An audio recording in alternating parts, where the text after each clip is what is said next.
Selamat siang, jumpa lagi dengan Denok Ayu Novel. Bagaimana kabar sobat semua? Sebelum kita mulai cerita ini, ayo kita subscribe, like, komen, share dan nyalakan loncengnya untuk mendapatkan notifikasi terbaru ketika Mimin mengupload video barunya. Menantu terbaik bab 209 melarikan diri dari pernikahan. Namun, Lin Yu mengangguk dan setuju, berpikir bahwa itu adalah urusan keluarga seseorang, jadi tidak nyaman untuk bertanya lebih banyak. Begitu Lin Yu terhubung, suara mendesak Chu Yunxi datang dari ujung telepon yang lain. "He Jiarong, apakah adikku pergi kepadamu? Bukankah saudara perempuanmu seharusnya ada di rumah? Ada apa? Apakah ada yang salah?" tanya Lin Yu. "Haha. Jangan bicara omong kosong, katakan saja, apakah adikku mendatangimu?" kata Chu Yunxi dingin. "Bagaimana menurutmu, Tuan Chu? Apakah menurutmu adikmu akan datang kepadaku?" Lin Yu balik bertanya. "Ya, bagaimana mungkin adikku mencarimu?"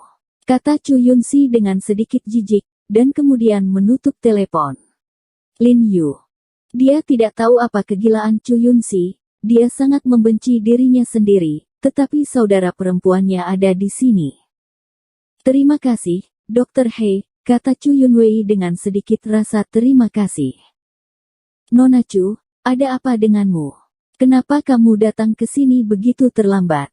Apakah kamu datang langsung dari ibu kota?" Lin Yu bertanya dengan prihatin, betapa berbahayanya kedua gadis itu terlambat. "Nah, siapa yang membayar ongkosnya?" Saat ini, pengemudi yang sedang merokok di luar mengulurkan tangan dan berkata. Wajah Chu Yunwei sedikit memerah, dia agak malu, dan berkata dengan suara rendah, "Maaf, Tuan He, kami tidak membawa uang ketika kami keluar. Bisakah Anda membantu kami membayar ongkos?" Lin Yu tersenyum, lalu mengambil uang untuk membayar sopir, dan setelah dia pergi, tersenyum pada Chu Yunwei, "Saya tidak membawa uang, apakah Anda melarikan diri?" "Baik." Yang mengejutkan Lin Yu, Chu Yunwei benar-benar mengangguk. "Lolos." Bahkan Li Zhensheng sedikit terkejut, "Kenapa kamu ingin kabur?" "Guru memaksa wanita muda kita untuk menikahi seseorang yang tidak disukainya." Melihat bahwa Chu Yunwei malu untuk mengatakannya, Suanger mengambil inisiatif untuk berbicara untuknya. "Kabur dari pernikahan." Lin Yu terkejut sedikit, dan kemudian dia mengerti mengapa Chu Yunwei tidak akan membiarkan dirinya menjawab panggilan Chu Yunxi. "Aku tidak menyukai orang itu, jadi aku melarikan diri." Chu Yunwei menunduk dan mengertakkan gigi dan berkata, "Aku benar-benar tidak tahu harus pergi kemana. Tiba-tiba aku memikirkan Tuan He dan datang ke Qinghai. Tuan He, kamu bisa membiarkan Nona dan aku bersembunyi denganmu untuk sementara waktu," kata Suanger buru-buru. "Bapak." Sebelum Lin Yu dapat berbicara, Li Zhensheng buru-buru memanggil Lin Yu, menyeretnya ke samping, dan berkata dengan suara rendah, "Tuan, Anda tidak bisa menerima mereka, itu menjengkelkan. Itu tidak akan membuatmu membakar dirimu sendiri, kan?" Lin Yu bertanya dengan bingung. "Kenapa tidak, Pak? Menurutmu keluarga Chu adalah keluarga besar dengan wajah besar di ibu kota, kan? Kalau begitu objek pernikahan mereka pasti tidak mudah. Menentukan keluarga besar mana juga, kalau mengambil gadis ini, sama saja dengan menyinggung dua keluarga besar di ibu kota." Li Zhensheng menjelaskan dengan tergesa-gesa, "Kamu harus berpikir dua kali sebelum bertindak." Lin Yu sedikit terkejut, apalagi apa yang Li Zhensheng katakan sebenarnya tidak dia duga di awal. Memang, pernikahan antara keluarga besar pada dasarnya berbeda dari rumah orang biasa. Itu bisa berupa pernikahan politik atau pernikahan ekonomi.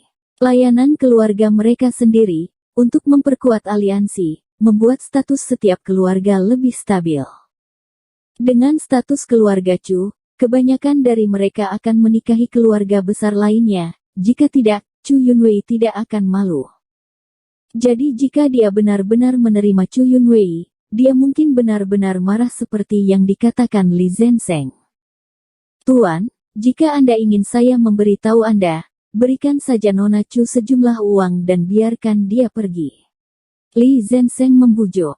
Kedua gadis ini, kemana kau akan membiarkan mereka pergi? Lin Yu menghela nafas pelan, mungkin mereka akan segera ditangkap oleh keluarga Chu. Maka itu tidak ada hubungannya dengan kita, Li Zenseng buru-buru berkata. Saudara Li, mengapa kita membuka klinik? Lin Yu tiba-tiba mengangkat kepalanya dan bertanya pada Li Zenseng. Li Zenseng terkejut, dan menjawab, Tuan adalah untuk menyelamatkan dunia dan menyelamatkan orang. Ya, hanya untuk menyelamatkan dunia dan menyelamatkan orang lain, maka aku pantas membantunya. Jika dia ditangkap oleh keluarga Chu dan menikah dengan seseorang yang tidak dia sukai, bukankah itu setara dengan menghancurkan hidupnya? Tidak tahan. Bagi seorang wanita, rasa sakit terbesar di dunia mungkin adalah membesarkan anak-anak untuk kehidupan yang tidak disukainya dan menghabiskan sisa hidupnya. Li Zenseng juga menghela nafas pelan, tidak tahu harus berkata apa. Dia juga memiliki simpati, dia juga ingin menerima Chu Yunwei, tetapi dia bahkan lebih takut kedatangan Chu Yunwei akan membawa bencana. Dia tahu metode keluarga besar di ibu kota dengan sangat baik. Ada apa, Saudara Li, apakah kamu harus takut? Lin Yu tersenyum dan membuatnya gelisah dengan sengaja. Takut pada kentut. Saya telah mati beberapa kali, apa yang saya takuti? Teriak Li Zenseng dengan marah, lalu dengan cepat masuk ke kamar dan berkata kepada Chu Yunwei, Nona Chu, suami kami setuju, asalkan kamu bisa tinggal di sini selamanya jika kamu mau, tidak ada yang mau membawamu pergi. Lin Yu tersenyum dengan nyaman. Itu benar yang paling saya suka lihat adalah Li Zenseng yang penuh gairah ini. Terima kasih. Terima kasih. Rao adalah kepribadian tenang Chu Yunwei, dan matanya merah saat ini. Ketika Lin Yu membawanya masuk saat dia paling tidak berdaya dan bingung, dia secara alami tersentuh. Lin Yu membawanya ke villa ibunya dan menenangkan mereka sehingga mereka bisa tinggal bersama ibunya di masa depan. Setelah beberapa hari, Chu Yunwei dan Suanger terbiasa dengan kehidupan di sini. Yang tidak mereka ketahui adalah bahwa keluarga Chu di seberang ibu kota sudah mengganggu langit untuk menemukan mereka. Bagaimanapun, kontrak pernikahan semakin dekat, dan jika Chu Yunwei tidak ada di sana, keluarga Chu tidak akan dapat menjelaskan kepada keluarga pria itu. Setelah Chu Yunxi menelepon Lin Yu, dia mengesampingkan Lin Yu, jadi tentu saja dia tidak pernah menemukan saudara perempuannya. Lin Yu sedang menemui dokter di rumah sakit hari itu, dan Chu Yunwei serta Suanger datang. Dokter He, apakah ada yang bisa kami lakukan untukmu? Chu Yunwei merasa tidak baik baginya untuk makan dengan santai di sini, jadi dia ingin datang ke rumah sakit untuk membantu. Kamu tidak membutuhkan bantuanmu. Li Zenseng melambaikan tangannya. Saudara Li, biarkan Nona Chu memilah bahan obat untukmu. Lin Yu melihat pikiran Chu Yunwei, dan tidak menolak untuk membuatnya merasa lebih baik. Oke, kalau begitu ikuti saya ke apotek untuk mengambil bahan obat. Li Zenseng tersenyum dan membawa Chu Yunwei dan Suanger ke apotek. Pada saat ini, seorang pria muda berjas dan sepatu kulit tiba-tiba masuk, melirik ke seluruh ruang medis, dan kemudian bertanya, siapa Tuan He Jiarong? Saya. Lin Yu sedikit terkejut ketika mendengar nama Tuan He. Bagaimanapun, orang yang datang ke sini akan memanggilnya Dr. He. Halo, Tuan He. Saya Ruan Sueyan, anggota termuda dari perusahaan rias kecantikan dan kecantikan Jingya. Saya datang ke sini untuk berbicara dengan Anda tentang kerjasama. Pemuda itu memperkenalkan dirinya dengan senyum sopan dan tulus. Orang bisa merasakan arogansi dalam dirinya, dan sepertinya dia lebih tinggi dari yang duduk. Berbicara tentang kerjasama, apakah tentang Rongqing Beauty? Lin Yu menebak bahwa dia ingin bekerja sama dengan Rongqing Beauty ketika dia mendengar bahwa dia adalah perusahaan kosmetik, dan tidak dapat menahan diri untuk bertanya, kalau begitu kamu harus pergi ke Rongqing Beauty. Perusahaan sedang mencari Tuan Sue. Saya tahu bahwa Anda adalah bos sebenarnya dari Rongqing Meiyan, jadi saya datang kepada Anda secara langsung. Ruan Sueyan berkata sambil tersenyum, dengan kilatan di matanya. Kalau begitu tunggu sebentar dan biarkan aku selesai melihat pasien ini. Setelah melihat pasien, Lin Yu memanggil Ruan Sueyan untuk duduk di tempat istirahat, dan dengan rasa ingin tahu berkata, saya tidak tahu bagaimana Ruan selalu ingin bekerja sama. Saya ingin mendapatkan lisensi merek dagang Anda untuk Rongkin Beauty. Ruan Sueyan mengeluarkan kontrak sambil berbicara, dan mendorong langsung ke Lin Yu. Tampaknya Lin Yu pasti akan menandatangani kontrak dengannya. Menggunakan merek dagang kami, apakah Anda menjual produk Anda? Lin Yu mengangkat alis dan bertanya. Ya, kami akan membayar Anda biaya penggunaan merek dagang.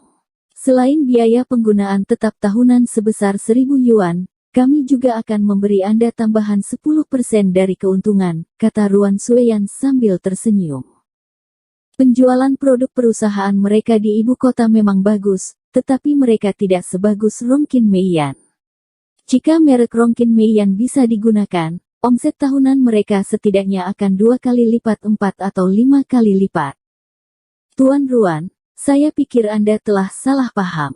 Saya bukan pengemis. Lin Yu mencibir dan mendorong kontrak itu kembali.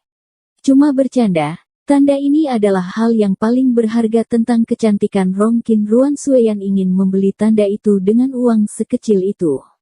Itu hanyalah penyakit otak. Tuan He, saya menyarankan Anda untuk mempertimbangkannya lagi. Keluarga Ruan di ibu kota tidak tahu apakah Anda pernah mendengarnya. Ruan Sueyan masih memiliki senyuman di wajahnya, tetapi nada suaranya terdengar dingin.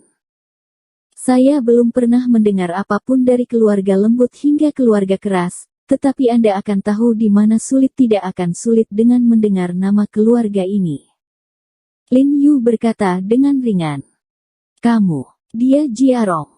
Ruan Sueyan menamparkan meja dan berdiri, dan berkata dengan dingin, jangan tidak tahu malu, jangan berpikir kamu bisa duduk di sini bersamaku, rasakan saja kamu bisa duduk sejajar dengan tuan muda ini, dan katakan itu di mata keluarga Ruan kami, kamu bahkan bukan seorang kentut. Aku hanya butuh sepatah kata, jangan pernah berpikir untuk membuka cabangmu di Beijing, jangan berpikir bahwa Chu Yunxi dapat melindungimu, katakan, jangan bicara tentang Chu Yunxi, itu seluruh keluarga Chu, kami keluarga Ruan juga tidak menganggapnya serius. Ketika Chu Yunwei di apotek mendengar bahwa Ruan Sueyan berasal dari ibu kota, dia menoleh dan mendengarkan dengan seksama. Kesannya, dia sepertinya bertemu dengannya di resepsi. Saat itu, Ruan Sueyan sepertinya bertanya padanya dia tidak memberikan kartu namanya. Chu Yunwei tidak bisa menahan perasaan sedikit marah ketika dia mendengar Ruan Sueyan begitu sombong pada awalnya. Ketika dia mendengar kata-kata Ruan Sueyan dan tidak melihat keluarga Chu, dia tidak bisa menahan tawa bersamanya. Dia tahu keluarga Ruan ini, tapi itu hanya keluarga kelas 2 kecil di ibu kota jelas. Dia sengaja menakut-nakuti Lin Yu sementara Lin Yu tidak mengerti situasi di ibu kota. Mendengar ini, Chu Yunwei bertepuk tangan dengan lembut, bangkit dan memanggil Suanger dan berkata, pergilah, Suanger. Mari kita keluar untuk melihat Tuan Ruan muda ini yang tidak menaruh perhatian pada keluarga Chu di matanya. Bersambung. Terima kasih kepada kalian yang telah menonton video ini. Jangan lupa tekan tombol subscribe-nya dan nyalakan notifikasinya untuk mendapatkan video-video seru lainnya dari Denok Ayu Novel.